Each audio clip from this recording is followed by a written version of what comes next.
Today is March 16th, 2026. This is an urgent message to all members of the United States Armed Forces. I'm Elizabeth Glass. I became an activist in 2019 when the two youngest of my four kids were kicked out of school due to New York's forced shot law. When I found out that kids were getting deadly shots at school without parental knowledge or consent, I decided to challenge the sponsor of that law. I scored 34% of the in-person vote in the primary in 2020, highlighting cracks in the globalists' armor. I have close relatives who created military weapon systems. Certain Air Force generals, Pentagon officials, and experts in electronic warfare and weather warfare will know who my relatives are.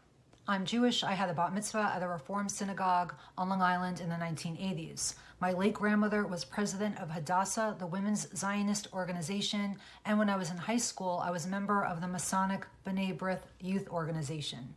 In my opinion, most Jews are like my relatives, law-abiding, and they just want to live their lives. When I was a child in Hebrew school, we did not study the Talmud. Only a small percentage of Jews do. However, Netanyahu has proclaimed that the Talmud is the basis for the Israeli legal system. The 2,711-page Talmud, quote, inculcates an attitude of scorn and hatred of Gentiles or non-Jews, and includes statements such as, quote, even the best of the Goyim should be killed. Goyim is a derogatory term for non-Jews or Gentiles. And, quote, all children of the Goyim are animals.